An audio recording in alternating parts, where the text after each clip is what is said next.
Bonjour à toutes et à tous, je vais vous parler de quelques-unes de mes lectures. Le premier roman, c'est Les cafards de Jo Nesbø. Quand un ambassadeur norvégien est retrouvé mort dans un motel de passe en Thaïlande à Bangkok, ça fait désordre.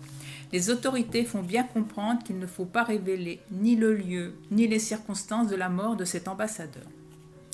Ariol est envoyé à Bangkok pour enquêter, mais là aussi, sans faire de vagues, lui a-t-on fait comprendre. Il aura fort à faire pour enquêter, car Bangkok est une ville où mafia, drogue, prostitution de jeunes filles et jeunes garçons mineurs et autres commerces illicites sont monnaie courante. Jo Nesbø nous entraîne avec Ariol dans une traque à l'assassin qui se révèle compliquée avec de nombreux rebondissements, de fausses pistes, mais dont Ariol, comme toujours, s'en sort bien malgré quelques incidents sur sa personne. À bientôt! Le deuxième roman que je vais vous parler, c'est Retour de service de John le Carré. Je vais vous lire la 4e de couverture, j'ai trouvé difficile de faire autre chose. À 47 ans, Nat, vétéran des services secrets britanniques, est de retour à Londres auprès de Prue, son épouse. Il pressent que ses jours comme agent de terrain sont comptés. Avec la menace grandissante de Moscou, le service lui offre une dernière mission. Diriger le refuge, qui est une sous-station du département Russie, où végète une clique d'espions d'Hécatie. À l'exception de Florence, qui est jeune et brillante recrue, qui surveille de près les agissements d'un Ukrainien. Nat n'est pas seulement un agent secret, c'est aussi un excellent joueur de badminton. Tous les lundis, dans son club, il joue avec Ed, grand gaillard qui a la moitié de son âge. Ed déteste le Brexit, Trump et son travail obscur dont il parle peu. Il est aveuglé par la colère et il va déclencher un mécanisme irréversible entraînant avec lui Prue, Florence et Nat dans un piège infernal.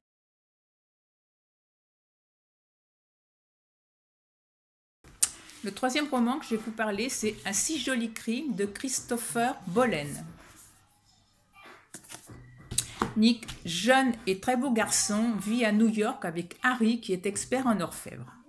Clay, jeune afro-américain, vivait avec Freddie Vanderhart, beaucoup plus âgé que lui. Celui-ci vient de décéder et il laisse à Clay une belle collection d'argenterie et une belle demeure à Venise. Lors d'une cérémonie, Nick et Clay se rencontrent et tombent amoureux l'un de l'autre. Ils se retrouvent à Venise, incognito, car Clay a imaginé une arnaque contre un grand collectionneur américain qui vit à Venise. Nick, par sa beauté et son charme, servira d'appât pour réaliser cette arnaque. Mais tout ne va pas se passer comme ils avaient prévu.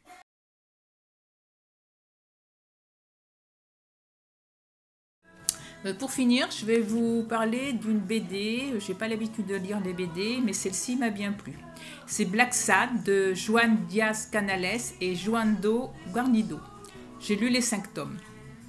Alors, les histoires se passent dans une atmosphère de film noir aux États-Unis dans les années 50. Le principal personnage, c'est John Blacksad. C'est un chat noir au museau blanc. Il est détective privé, donc il apparaît dans tous les tomes. Il y a également Smirnov, c'est un berger allemand. Il est commissaire de police. Et Wilkie Fwin, journaliste, meilleur ami de Blacksad. Certains personnages n'apparaissent que dans un tome. Chaque volume a une histoire différente et souvent un thème évoqué. Exemple, dans le tome 2, Arctic Nation, c'est le racisme.